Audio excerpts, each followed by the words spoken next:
They told her she was worthless. They told her she was nothing more than a placeholder, a trophy wife past her prime, who didn't deserve a single penny of the Sterling family empire. When Richard Sterling threw his wife out into the pouring rain, he thought he had won.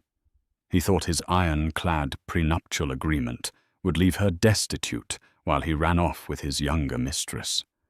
But Richard forgot one tiny, crucial detail.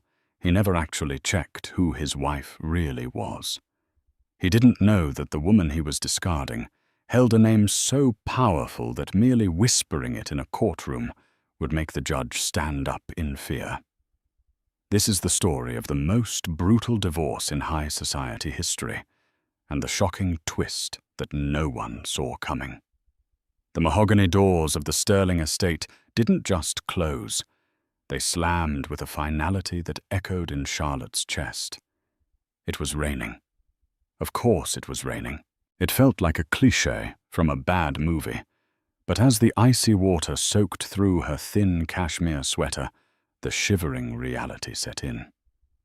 At her feet lay 3 Louis Vuitton suitcases, hastily packed, scratched from being shoved down the front steps by Richard's security guard. "Please, Richard, be reasonable." Charlotte's voice cracked, barely audible over the thunder. The front door opened again, but only halfway. Richard Sterling, CEO of Sterling Dynamics, and the man she had devoted the last 7 years of her life to, stood there. He wasn't looking at her with pity. He was holding a glass of scotch, swirling it gently, a smirk playing on his lips. Beside him, clinging to his arm like a decorative vine, was Jessica. She was 24, his executive assistant, and currently wearing the diamond necklace Charlotte had received for her 5th anniversary. "I'm being reasonable, Charlotte," Richard called out, his voice smooth and indifferent. "Reasonable men don't stay married to women who have nothing to offer. You've aged out of the role, darling. Jessica here. She's the future. Your history. I supported you when the board tried to oust you." Charlotte screamed, the rain plastering her hair to her face. "I nursed your mother when she had her stroke. I signed everything you asked me to sign." "Exactly." Richard laughed, taking a sip of the amber liquid. "You signed everything, including the prenuptial agreement that explicitly states that in the event of a divorce initiated by infidelity on either side or irreconcilable differences, you leave with exactly what you brought into the marriage, which, if I recall correctly, was a pile of student debt and a used Honda Civic." He stepped forward just to the edge of the dry porch, looking down at her like she was a stray dog. "My lawyers, Cromwell and Finch, have already filed the papers. You have 0 claim to the Sterling fortune, 0 claim to the house, 0 claim to my future earnings. You are walking away with nothing, Charlotte, just like you were when I found you waiting tables in that diner." "Richard, don't do this," she pleaded, not for the money, but for the sheer cruelty of it. "Where am I supposed to go?" "I really don't care." He shrugged. "But I'd suggest getting off my driveway before I call the police for trespassing. You're no longer a resident here." Jessica giggled, whispering something in Richard's ear. He smirked and kissed her forehead. "Goodbye, Charlotte. Do try not to make a scene in court. It will be embarrassing for you."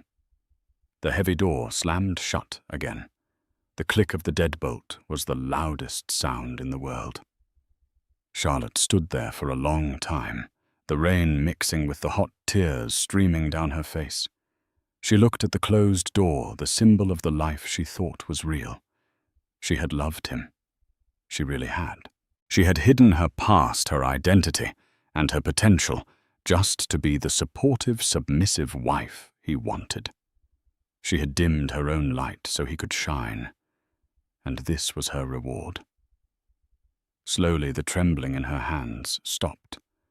The sorrow in her eyes hardened into something colder, something like steel. She reached into her wet pocket and pulled out a burner phone she had kept hidden in the lining of her suitcase. She dialed a number she hadn't called in 7 years.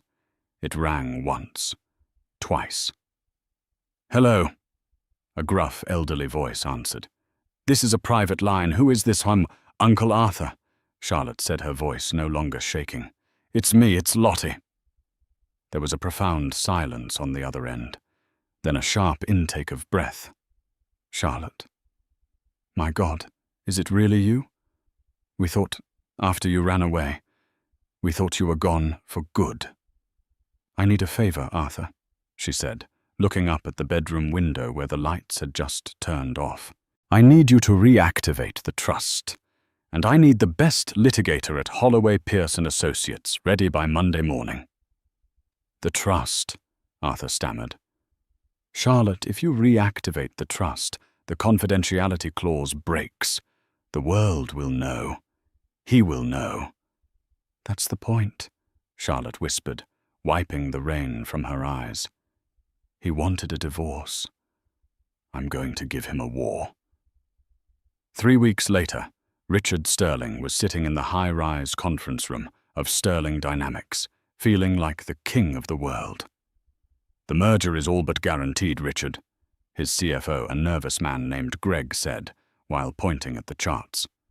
"With the acquisition of the North Tech supply chain, our stock is going to triple. You'll be a billionaire by the end of the quarter."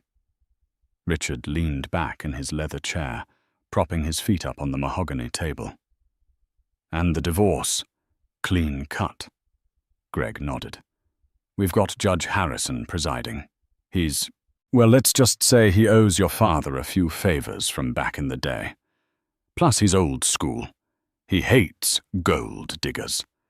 He'll look at Charlotte, see a waitress who got lucky for 7 years, and grant the prenup execution immediately. She won't get a dime." "Good," Richard grinned. "She's been quiet. Too quiet. I expected her to run to the tabloids crying about how I mistreated her. But not a peep." "Maybe she realized she's beaten," Jessica cooed from the corner where she was pretending to organize files, but was mostly shopping for wedding dresses online. "She's probably back in some trailer park by now." Richard checked his watch. "The preliminary hearing is tomorrow at 9:00 a.m. I want to wear the Navy Armani. Let's make this quick. I want her name off my accounts and her presence out of my life so we can announce the engagement." Meanwhile, across the city, the atmosphere was very different. Charlotte sat in a dimly lit office that smelled of old books and expensive cigars. The sign on the door didn't say lawyer. It simply said, "Holloway, Pierce & Associates Private Client Services." This wasn't a firm you found on Google. This was the firm that cleaned up messes for royalty and drafted treaties for small nations. Arthur Holloway, a man of 80 with sharp eyes and a sharper suit, slid a folder across the desk. "Everything is in order, Lottie," he said softly. "But are you sure about this? Once we walk into that courtroom, there is no going back. The media will swarm. Your privacy, the life you tried to build away from the shadow of your family. It's over." Charlotte ran her hand over the leather file. "He threw me out in the rain, Arthur. He humiliated me. He thinks I'm a helpless waitress he rescued." "He doesn't know?" Arthur asked, raising an eyebrow. "He never asked." Charlotte said, a bitter smile touching her lips. "In 7 years, he never asked about my parents, really. He just accepted the story that they were dead. He never asked about my education. He just assumed I was uneducated because I was working at a diner when we met. He saw what he wanted to see, a pretty face with no background. And he's about to find out that pretty face owns the bank that holds his mortgage." Arthur chuckled dryly. "Not just the mortgage, Arthur," Charlotte corrected him, her eyes flashing. I looked into the Sterling Dynamics financials last night. The merger he's planning, the one with North Tech. Yes, North Tech is a subsidiary of Kensington Global. Arthur's eyes widened. Your father's holding company. My holding company, she corrected him. Since Dad passed, I am the majority shareholder. I just let the board run it while I played house with Richard. But if Richard thinks he's buying North Tech to save his company, he's asking his soon-to-be ex-wife for permission to buy her own company. Arthur finished, a look of pure delight spreading across his face. Exactly. Charlotte stood up, smoothing down the skirt of the simple, inexpensive grey suit she had bought at a thrift store. She needed to look the part of the struggling victim one last time. Tomorrow, I'm not going in as Charlotte Kensington. I'm going in as Charlotte Sterling, the discarded wife. I want him to say it on the record. I want him to tell the judge I'm worth nothing. And then? Arthur asked. And then? Charlotte said, we burn him to the ground. The next morning, the courthouse was buzzing. Richard had tipped off the press, wanting to spin the narrative early. Flashbulbs popped as he stepped out of his black limousine, Jessica on his arm, looking every bit the power couple. He waved confidently, projecting the image of a man unbothered by a nuisance lawsuit. Charlotte arrived 10 minutes later in a taxi. She walked up the steps alone, clutching a battered purse. The reporters barely noticed her. She looked tired, pale, and defeated. Inside the courtroom, the air was stale. Judge Harrison sat high on the bench, looking bored. He was a man known for quick rulings and a dislike for emotional outbursts. Sterling versus Sterling, the bailiff announced. Richard sat at the plaintiff's table, flanked by 3 high-priced lawyers from Cromwell and Finch.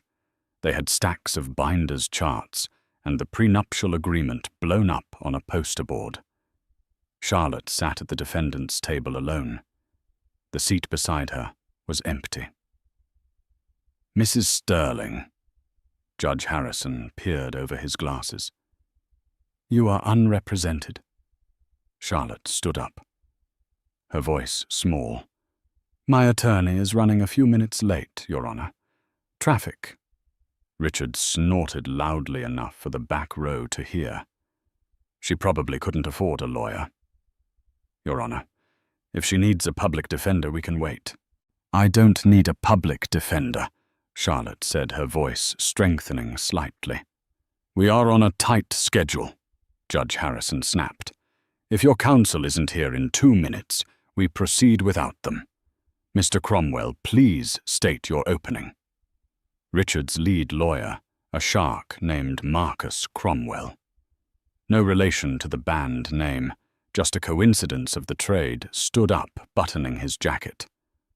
Your Honor, this is a simple case. We have a prenuptial agreement signed 7 years ago. It states clearly that in the event of separation, assets remain separate. Mr. Sterling's assets are valued at $40 million. Mrs. Sterling's assets are negligible. We ask for immediate dissolution of the marriage and enforcement of the prenup.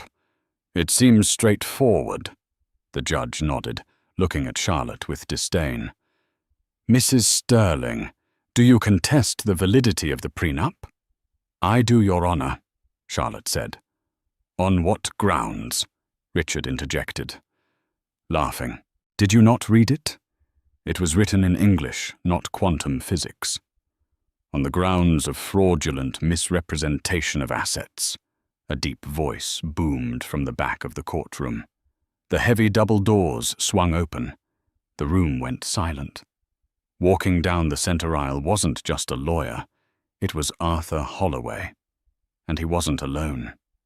Behind him walked 3 other attorneys, all wearing the distinctive grey ties of Holloway, Pierce and Associates. The silence in the room changed frequency. It went from bored to confused, and then for the older lawyers in the room, to terrified. Holloway, Pierce and Associates didn't do divorce court. They didn't do traffic tickets. They handled mergers for nations. They represented the Crown. Richard frowned, leaning over to his lawyer. "Who is that old guy?" Cromwell's face had gone paper white. That's Arthur Holloway, the Iron Lion of the Bar Association. He hasn't been in a courtroom in 10 years. Arthur stopped at the defense table and placed a gentle hand on Charlotte's shoulder. He looked up at the judge. "Your Honor," Arthur said, his voice filling the room without a microphone. "I apologize for the delay. I was busy filing a countersuit in the Federal District Court." "A countersuit?" Judge Harrison stammered. He knew Arthur Holloway. Everyone knew Arthur Holloway. "Mr. Holloway, this is a simple family law matter. What could possibly require federal intervention?" "It is not a simple family law matter, Your Honor." Arthur smiled a smile that didn't reach his eyes. "Because the plaintiff, Mr. Sterling, is attempting to enforce a financial agreement against my client, while simultaneously attempting to acquire a company that my client owns." Richard stood up, his face red. "That's a lie. She owns nothing. She was a waitress." Arthur turned slowly to face Richard. The look of contempt on his face was withering. "Mr. Sterling," Arthur said calmly, "you are under the impression you married Charlotte Holloway, the waitress, and you did. But you never asked why she was working there. You never asked about her mother's maiden name." Arthur turned back to the judge. "Your Honor, may I introduce my client properly? This is not just Charlotte Sterling. This is Charlotte Kensington, only daughter of the late Duke of Kensington, and the sole heir to the Kensington Global Banking estate." The sound of a pin dropping would have sounded like a gunshot. Richard froze. The blood drained from his face so fast, he looked like he might faint. Kensington. The Kensingtons owned the building Sterling Dynamics rented. They owned the insurance company that insured his car. They were old money that made his $40 million look like pocket change. "That's impossible," Richard whispered. Charlotte finally turned to look at him. The shy, beaten-down wife was gone. In her place sat a woman with the posture of a queen and the eyes of an executioner. "Sit down, Richard," Charlotte said, her voice cool and commanding. "We're just getting started."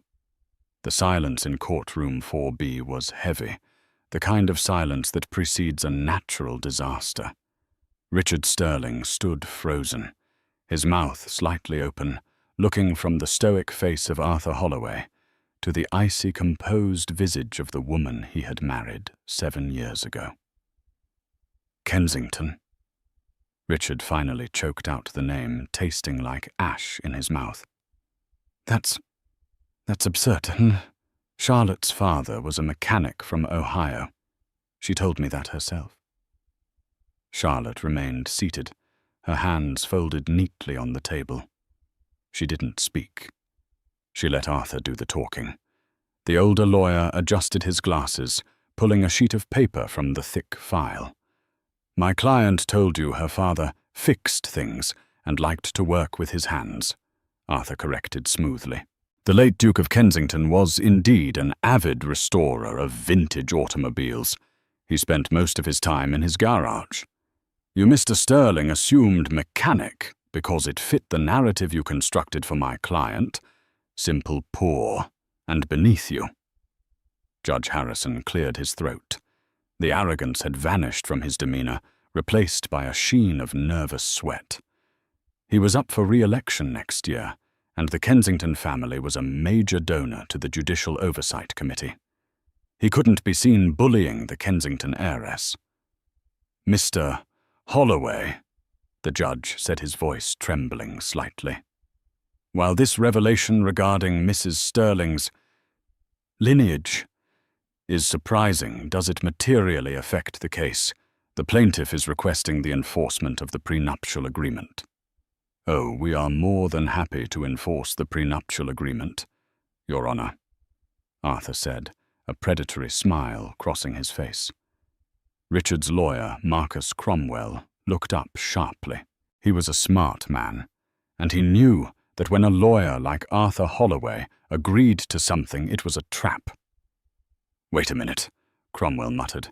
"You see," Arthur continued, pacing in front of the bench. "Mr. Sterling was very specific when he drafted this agreement. He included a total separation of assets clause, Clause 4, Section B. Neither party shall have any claim to the assets, inheritance, or business ventures acquired by the other party prior to or during the marriage." "Exactly," Richard shouted, regaining some of his bluster. "That means she can't touch my company. She can't touch my 40 million. And it means you, Mr. Sterling." Charlotte spoke up for the first time, her voice cutting through the air like a knife. "Cannot touch mine." Richard scoffed. "I don't want your money. I have my own." "Do you?" Charlotte asked. She stood up, slowly picking up a document from Arthur's stack. "Because according to this foreclosure notice, Sterling Dynamics is currently leveraged to the hilt. You borrowed $15 million 5 years ago to expand into the Asian market. A loan from sovereign private equity." Richard paled. "That's confidential business information." "How did you—" "I am sovereign private equity," Charlotte said calmly. The color drained from Richard's face entirely. Jessica, sitting in the gallery, gasped audibly. "When you couldn't get a loan from the major banks because your credit was overextended," Charlotte explained, walking slowly toward the plaintiff's table. "You came home complaining about how the system was rigged. You didn't know that I called my trustees that night and authorized the loan through a shell company. I funded your expansion, Richard. I saved your career." You loaned me the money," Richard whispered. "And you missed your last 3 interest payments because you were too busy buying diamond necklaces for your assistant," Charlotte said, glancing at Jessica. "Under the terms of the loan agreement, which you signed without reading, just like you assumed I signed the prenup without reading, the lender has the right to call the full principal immediately in the event of a default." Arthur stepped forward, slamming a heavy document onto the judge's bench. "Your Honor, sovereign private equity is hereby calling the loan. Mr. Sterling owes the trust $15 million plus penalties and interest, totaling $18 million. Since he does not have the liquid cash, we are filing a motion to freeze all assets of Sterling Dynamics and Mr. Sterling personally until the debt is satisfied." "Objection!" Cromwell screamed, standing up. "This is an ambush. This is a divorce hearing, not a bankruptcy court." "It is a divorce hearing," Judge Harrison said, looking at the papers with wide eyes. "But financial standing is relevant. Mr. Cromwell, if your client is $18 million in debt to his wife's trust, effectively, he is bankrupt." "I have the merger," Richard shouted, slamming his fist on the table. "The North Tech merger closes on Friday. That deal is worth $50 million. I can pay her back then." Charlotte looked at him with an expression that was almost pitying. "Richard, you really don't listen, do you?" She leaned in close, her voice a whisper that the microphones picked up clearly. "I told you, I am North Tech. My father bought North Tech in the 90s. It's part of the Kensington portfolio." Richard stared at her, his eyes bulging. "No. There is no merger," Charlotte said coldly. "I pulled the deal this morning at 8:00 a.m. Sterling Dynamics is acquiring nothing. Your stock is going to plummet the moment the market opens." Richard slumped back into his chair, looking like a man who had been punched in the gut. The empire he thought he built, the wealth, he thought made him superior, was all a mirage. It was all her. It had always been her. "Judge," Arthur said, buttoning his suit jacket, "since the plaintiff is financially insolvent and has attempted to defraud my client by hiding his debt status, we move to dismiss his petition for divorce on his terms.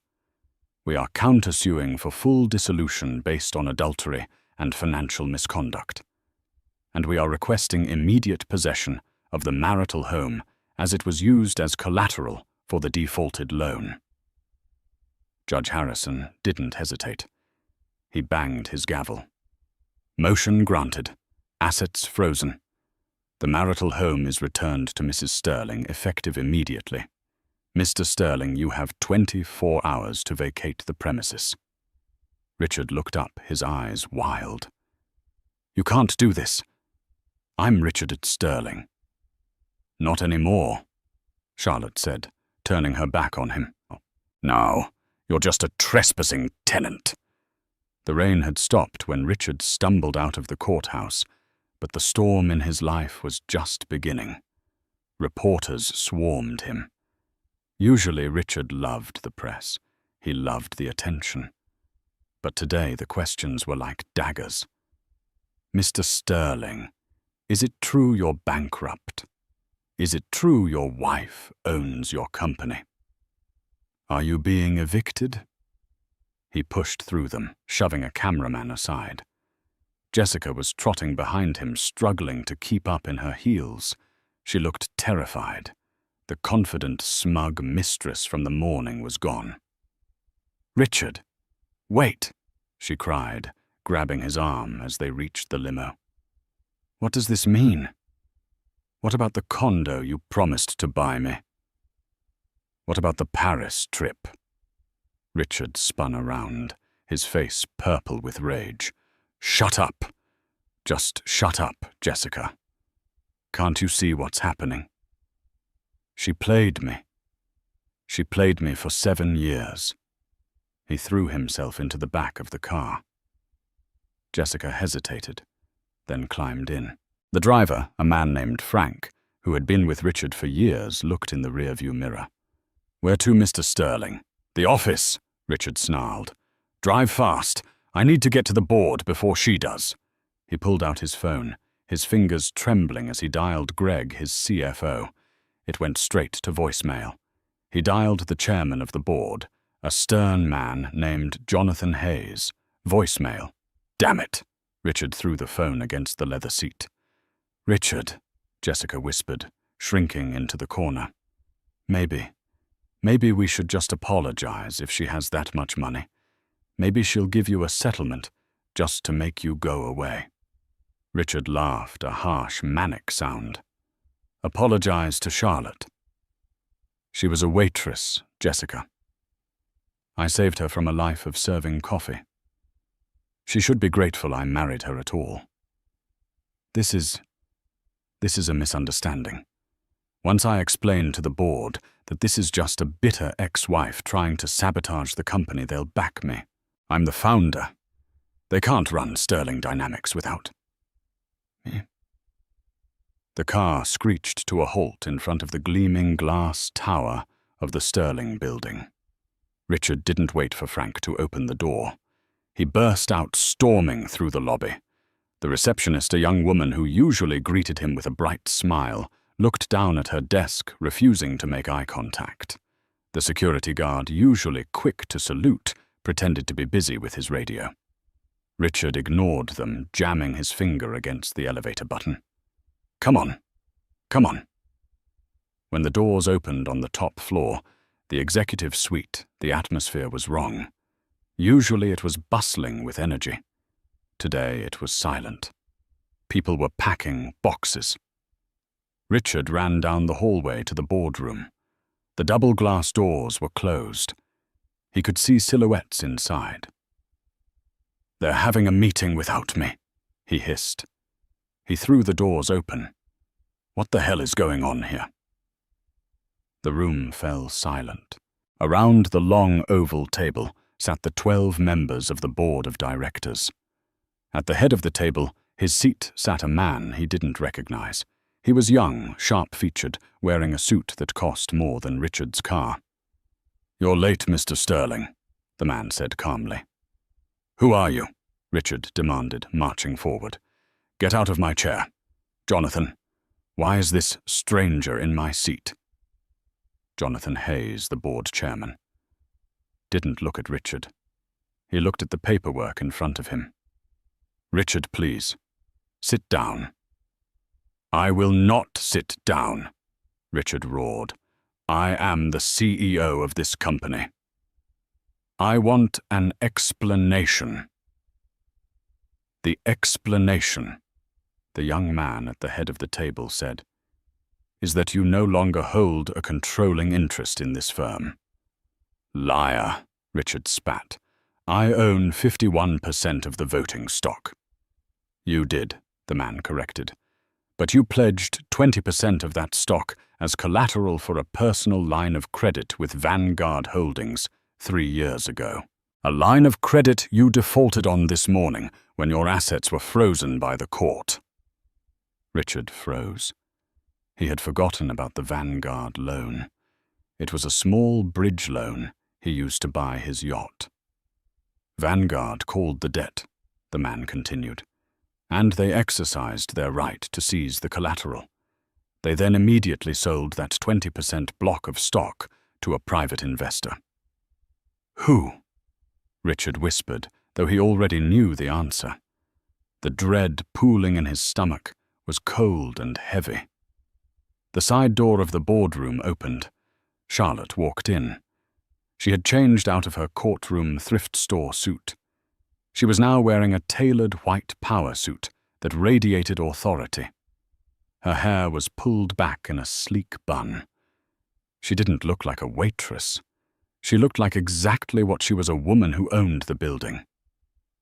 "Hello, Richard," she said softly. "You bought the stock."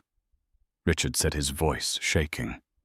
"I bought the debt," Charlotte corrected.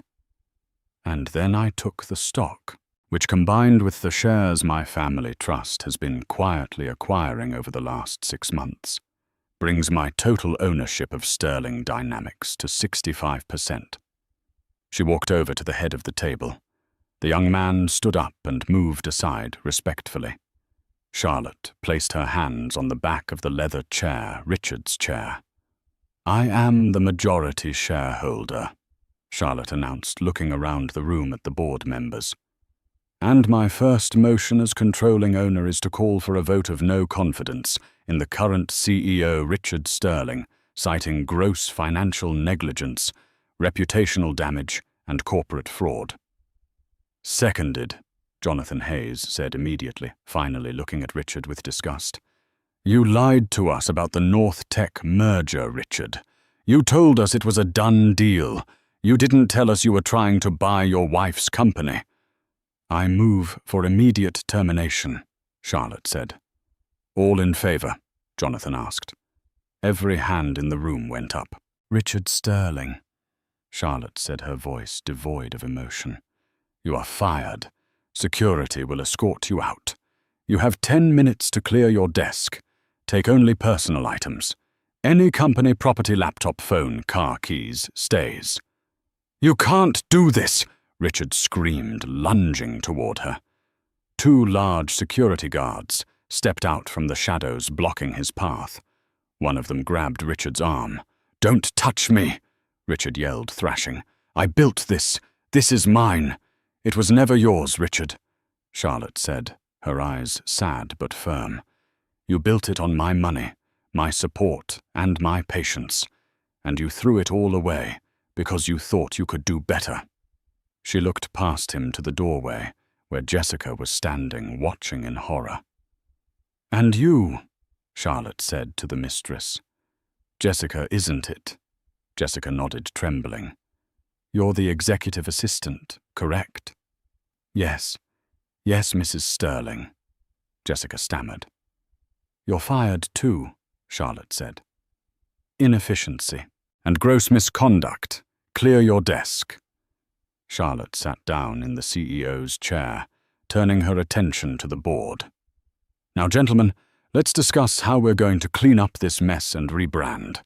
I'm thinking of changing the name. Sterling Dynamics has a bad reputation. As the security guards dragged a screaming Richard out of the room, the last thing he saw was his ex-wife, the woman he had discarded like trash, taking command of the only thing he ever loved. The sidewalk outside the Sterling building was cold, hard concrete. It was a stark contrast to the plush Persian rugs Richard was used to walking on. 2 security guards, men Richard had ignored for 5 years. Men whose names he had never bothered to learn, dropped a cardboard box at his feet. It landed with a pathetic thud. Inside were a stapler, a framed photo of himself shaking hands with a senator, and a half-empty bottle of cologne. "Mr. Sterling," the taller guard said, his voice devoid of sympathy, "you are banned from the premises. If you attempt to re-enter, we are authorized to use force and call the police." Richard straightened his tie, trying to salvage some shred of dignity. "You're making a mistake. I'll be back.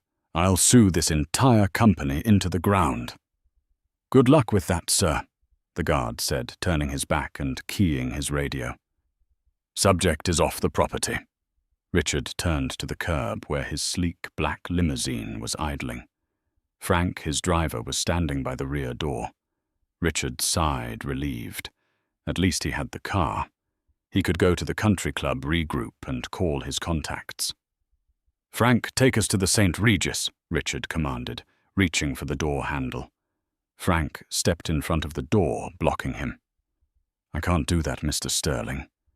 Richard blinked. "Excuse me, Frank. I pay your salary. Open the door." "Actually, sir," Frank said, his face impassive, "the company pays my salary. And the new CEO, Ms. Kensington, just sent a memo. All company vehicles are for authorized personnel only. You're not on the list." "I bought this car," Richard screamed, his voice cracking. "Company leased it, sir," Frank corrected. He looked past Richard. "Ms. Jessica, the CEO has authorized a one-time courtesy ride for you to your apartment to collect your things. But only you."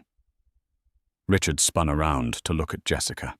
She was standing a few feet away, clutching her designer handbag, her eyes darting between Richard and the warm, dry car. "Jessica," Richard said, forcing a smile. "Don't listen to him. We'll get a taxi.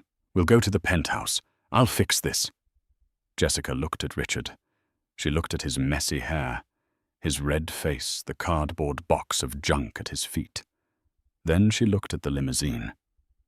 "Richard," she said, her voice high and tight, "you're $18 million in debt. You don't have a penthouse. You don't have a job."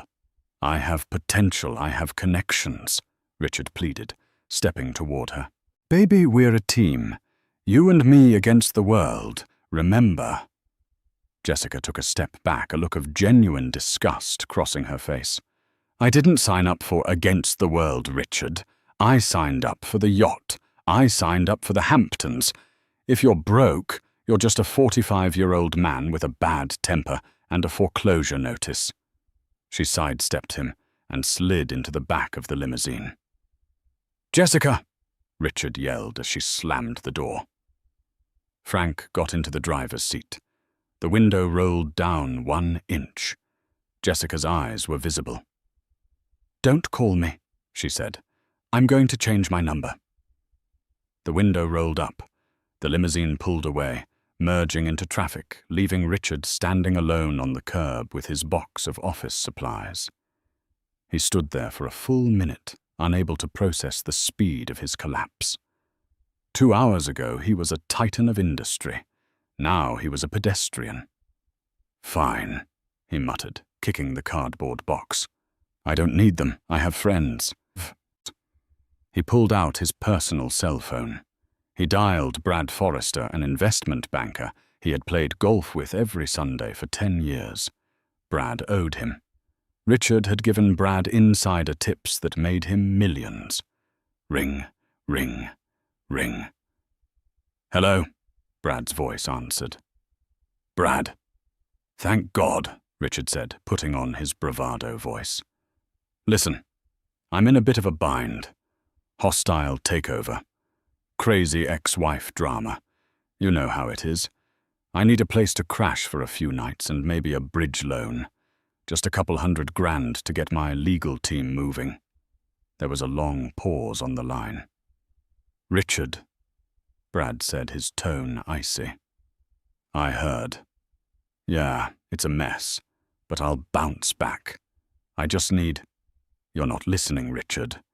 Brad cut him off. I heard who your wife is. She's a Kensington. So what? So Kensington Global clears all my firm's international trades, Brad hissed. If I am seen buying you a cup of coffee, let alone lending you money, they could blacklist my firm. I'd be ruined. We're friends, Brad. We were golf partners, Richard. There's a difference. Don't call this number again. Click. Richard stared at the phone. He tried another number, then another. The result was the same. Panic rejection or simply a voicemail that would never be returned. The social elite of the city, the people who had laughed at his jokes and drunk his champagne, had formed a phalanx against him. They smelled blood in the water, and they knew the shark eating him was too big to fight. He checked his banking app. Access denied. Account frozen by court order. He checked his credit cards. Status cancelled. He checked his pocket. He had a $20 bill and a pack of gum. It started to rain again. Richard walked 6 blocks to a cheap motel on the outskirts of the business district. The neon sign buzzed ominously. The Starlight Inn. Hourly rates available. He slapped the $20 bill on the counter. The clerk, a man with a grease-stained shirt, didn't even look up from his TV. Room 104. Keys sticky. Don't steal the towels. Richard walked into the room.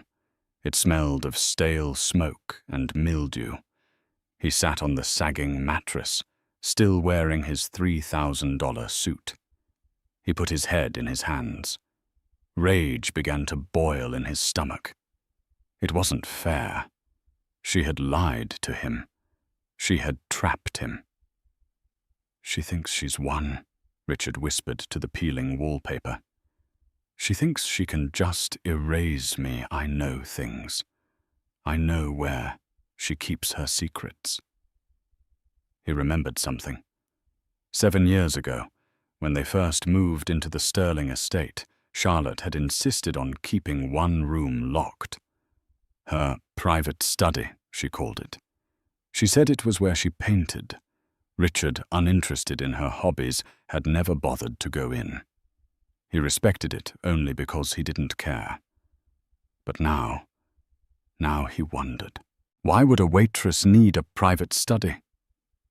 Why would a Kensington heir hide in a marriage to a mid-level CEO? There had to be skeletons in her closet. Something scandalous. Something that made her run away from her family in the first place. If he could find it, he could blackmail her. He could get his money back. Richard stood up, a dark plan forming in his mind. He still had the emergency key to the back garden gate on his keychain, the one the security guards had missed because it looked like a bottle opener. He wasn't going to court. He was going back to the house. It was 2:10 a.m. when Richard parked his rental car, a beat-up sedan he had paid for by pawning his Rolex watch at a 24-hour shop a mile down the road from the Sterling estate. He walked through the woods, the mud ruining his Italian leather shoes. The estate loomed in the distance, dark and silent. He knew the patrol schedules.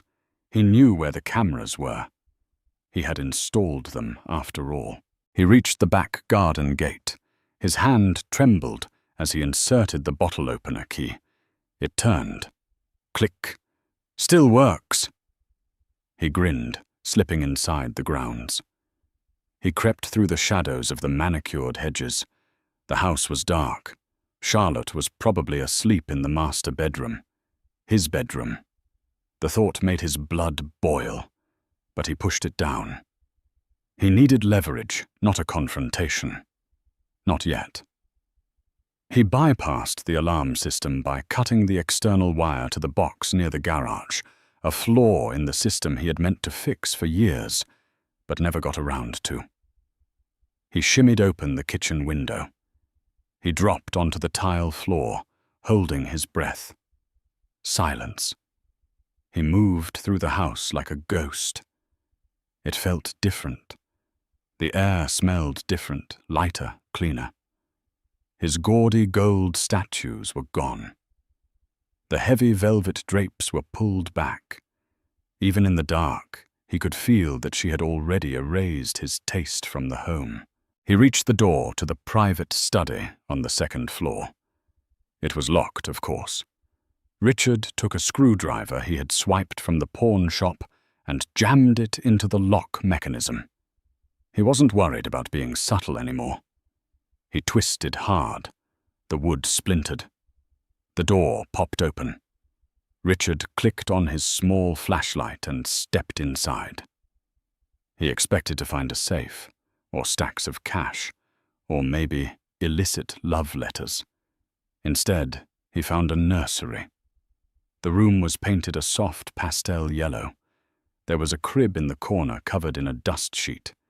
There was a rocking chair, and on the walls hundreds of photos. Richard stepped closer, his heart hammering against his ribs. The photos were of a baby boy. He saw photos of Charlotte holding the baby. She looked younger, happier, but also incredibly tired. He saw photos of an older man, the Duke of Kensington, holding the child. And then he saw the death certificate framed on the wall. Alexander Kensington Sterling. Born June 4th. Died June 6th. Richard froze. The dates. That was 8 years ago. 1 year before he met her. He looked at the desk in the center of the room. There was a leather journal lying open. He walked over and shone his light on the pages. The handwriting was Charlotte's. Entry, August 14th. I can't stay in the castle anymore. Everywhere I look, I see Alexander. Father tries to comfort me, but his grief is too loud. I need to go somewhere where I am nobody. Somewhere where I am not the Duchess who lost the heir. I need to be invisible. I'm going to America. I'm going to change my name. I just want to be normal. I want to find someone who loves me, for me, not for the tragedy I carry. Entry. November 2nd. I met a man named Richard today. He's ambitious, a bit loud, but he doesn't know who I am. He doesn't look at me with pity. He just sees a waitress. It's refreshing. Maybe I can build a new life with him. Maybe he can help me forget the pain. Richard dropped the journal. His hands were shaking violently. She hadn't been hiding a crime. She had been hiding her grief. She had married him because he was her escape from a tragedy. She had wanted a simple life. And he had treated her like an accessory. He had mocked her for being simple when that was the very thing she was desperately trying to be to survive her loss. Find what you were looking for, Richard. The voice came from the darkness behind him. Richard spun around, dropping the flashlight. The overhead lights flickered on, blinding him for a second. Charlotte stood in the doorway. She was wearing a silk robe, her arms crossed. She didn't look angry. She looked exhausted. Behind her stood Arthur Holloway and two large men who were definitely not regular security guards. They wore tactical vests. "You," Richard stammered, backing up against the crib. "You had a son." "I did," Charlotte said softly. "His heart wasn't strong enough. I ran away to mourn him. I met you, and I thought if I loved you enough, if I supported you enough, I could fill the hole in my heart." She took a step into the room, her eyes hard. "But you were a bottomless pit, Richard. You took everything I gave and demanded more. And when I couldn't give you the social status you craved, you threw me away." "I didn't know," Richard cried, pointing at the photos. "If you had told me you were a duchess, if you had told me about the baby, things would have been different." "Yes," Charlotte said, her voice dripping with disdain. "If you knew I was a duchess, you would have exploited my name to sell more stock, and if you knew about my son, you probably would have told me to get over it, because it was depressing your dinner guests." Richard opened his mouth to argue, but the words died in his throat. She was right. He knew deep down she was absolutely right. "I came here to find dirt on you," Richard admitted, his shoulders slumping. "I wanted to blackmail you." "I know," Charlotte said. "I saw you on the thermal cameras the moment you jumped the fence. I let you in, Richard." "Why?" "Because I wanted you to see this." She gestured to the room. "I wanted you to see that while you were chasing money and fame, you were living with a woman who had walked away from more wealth than you could ever imagine just to find something real. And you were too blind to see it." Arthur Holloway stepped forward, holding a pair of zip ties. "Breaking and entering it," Arthur listed off. "Burglary. Violation of a restraining order. Industrial espionage. And damage to private property." He pointed to the broken lock. "Wait." Richard panicked. "Charlotte, please, don't call the police. I'm your husband. Well, ex-husband. We shared a life." "You shared a life with a reflection of yourself, Richard," Charlotte said, turning to walk away. "You never knew me, and now you never will." She nodded to the guards. "Take him. The police are waiting at the main gate." "Charlotte!" Richard screamed as the guards grabbed him, forcing his arms behind his back. "Charlotte, I'm sorry. I can change. I can be better." She stopped at the top of the stairs and looked back. "It's too late for change, Richard," she said. "The prenup you loved so much, it cuts both ways. You leave with what you brought, and you brought nothing but greed." She walked down the hall, leaving him to be dragged out of the nursery, past the photos of the life he was too shallow to understand, and into the waiting handcuffs of the law. 6 months later, the courtroom was packed again. But this time, Richard Sterling didn't walk in through the front doors, flanked by high-priced lawyers and a younger mistress. This time, he was led in through the side door, wearing an orange jumpsuit, his wrists shackled to his waist. The fall had been absolute. The media had dubbed it the Sterling crash. Not only had he lost his company and his home, but the investigation launched by the new board of directors under Charlotte's guidance had uncovered years of embezzlement, tax fraud, and insider trading. Richard hadn't just been a bad husband. He had been a criminal using the company accounts as his personal piggy bank to fund a lifestyle he couldn't actually afford. He looked 10 years older. His hair was thinning, his face gaunt.